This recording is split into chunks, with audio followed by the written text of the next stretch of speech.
Hello, this is Ruslan Belov. Well, yesterday our delegation had been waiting for the Ukrainian delegation since early morning to begin negotiations. They didn't show up and only arrived late in the evening. But today things will continue, and most likely some negotiations will indeed take place. And we'll be watching closely. Meanwhile, let's continue examining the situation on the front lines. Let's open the map. So friends, negotiations are, of course, important and interesting. But the most crucial and defining events, including those that shape diplomacy, are happening on the ground. That's why we keep monitoring how our army is picking up speed. And it definitely is. This is obvious even to the naked eye. In fact, I checked some statistics yesterday, and I'll share them before we move on to the maps. So, in the first 11 days of May, our forces took control of more territory than in the entire month of February or March. Why 11 days if today is May 14th? Because there were 3 days of ceasefire, we subtract those. During those 3 days, the front didn't move. So again, in just 11 days, the army took more territory than in all of February or March. And yesterday, the spokesperson of the Ukrainian Armed Forces group in Kharkiv stated that the Russian army's summer offensive has been underway for several days. And if we look at the pace of operations, we can definitely agree with him. Just to give you an idea, on May 13th alone, 45 square kilometers came under control. On May 14th, 41.5 square kilometers. And as for yesterday, we'll go over that in detail in a moment. But I'll say up front, 3 settlements were taken in a single day. So now let's go through everything in order. What happened yesterday on the front? Let's start in the south. Here, the hard-fought battle for the village of Voloi Pole finally ended yesterday. This was the last defensive stronghold of the Ukrainian armed forces before Shevchenko, where, by the way, lithium deposits are located. Well, more precisely, they're situated behind the village, and part of those deposits is already under our control, although we haven't entered the village itself yet. Now, with the fall of Voloi Pole, a road from the south toward Shevchenko has opened up. In the coming days, we can certainly expect an assault on the village, as all the conditions are now in place. As you can see, Shevchenko is now fully encircled, from the east and, with the capture of Voloi Pole, from the south as well. And the Ukrainian armed forces have suffered colossal losses here. Again, it was a tough battle, that's important to understand. They lost nearly a full battalion here. Moving on to Bohatyr. A flag was shown in the center of the village yesterday, but I would say the announcement of full control over Bohatyr may have been premature, since fighting is still ongoing in the western part of the village. At the same time, there are also attempts to enter and hold ground in the eastern outskirts of Alexivka. There have been some local successes. Our forces have at least secured positions in the outermost houses. Now the key is to build on this success and push deeper, breaking through the Ukrainian defenses. Because with Bohatyr practically lost, they will undoubtedly cling to Alexivka with everything they've got. After all, losing this last major village, Alexivka is the last large settlement in this area, will cost the Ukrainian side a setback of at least 10 kilometers. Even Ukrainian military experts are saying this, because there are no more solid defensive lines or settlements to anchor on for at least 10 kilometers further west. That's why we can expect them to turn Alexivka into a fortress. The second village taken yesterday was Novo Alexandrovka. Yes, the Ministry of Defense officially announced it only yesterday, although in fact it had been under our control for several days already, and I had already reported that to you.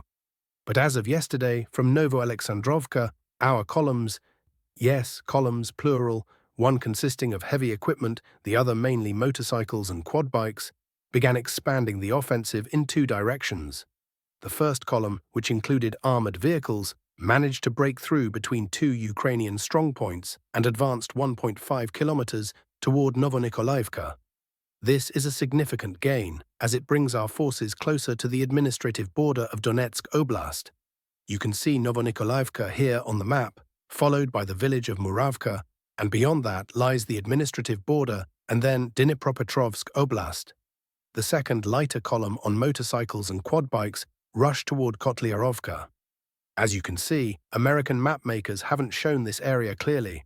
They've marked this whole region in yellow, meaning a gray zone, not under our control or Ukraine's. Nevertheless, our column made progress here yesterday. In fact, the advance in this direction was even greater than toward Novo Alexandrovka. More than 2 kilometers were gained. Why move in this direction? It's pretty clear. The goal is to clear out all these field sectors, turn the entire grey zone red, under full control, straighten the front line near Kotliarovka, and then, with no threat of flank attacks, move deeper into western Dnipropetrovsk Oblast. As for the Pokrovsky direction, no changes for now. While the eastern flank has seen crazy levels of activity in recent days, with 60 square kilometers taken over the past 2 days, here the front remains static. Fierce battles continue near Udakne. There hasn't been significant progress. There's also fighting around Kotlin. No real movement there either. Some small gains in recent days.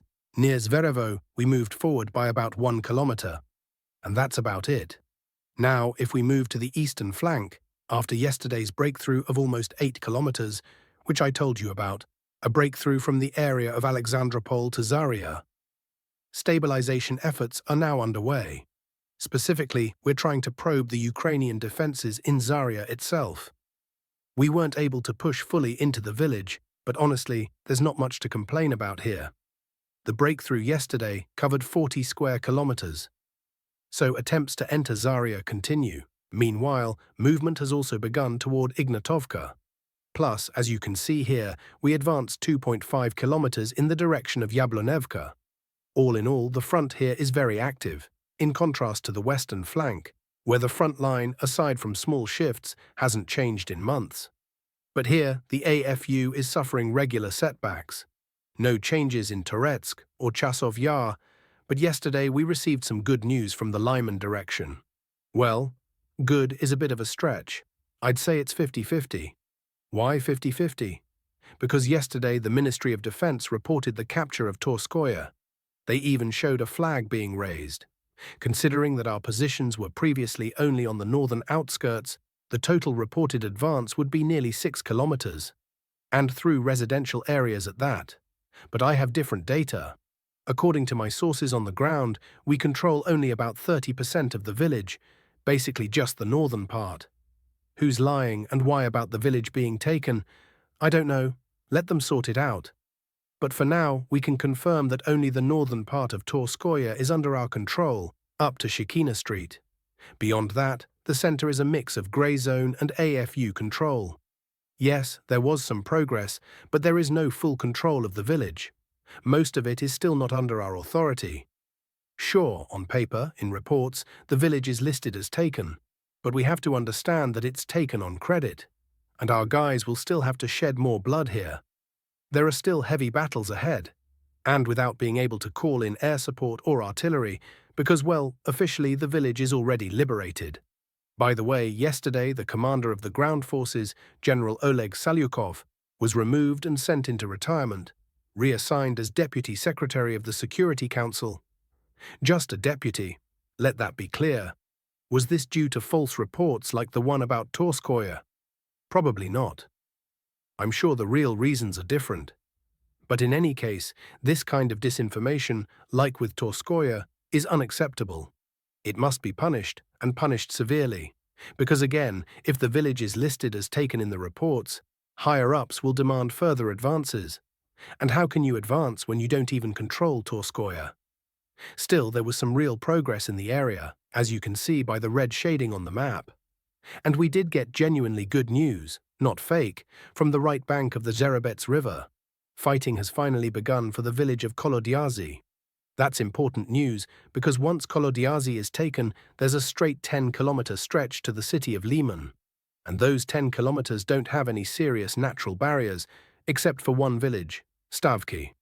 As you can see, there's Kolodyazy, then the village of Stavki, and after that, the city of Lyman.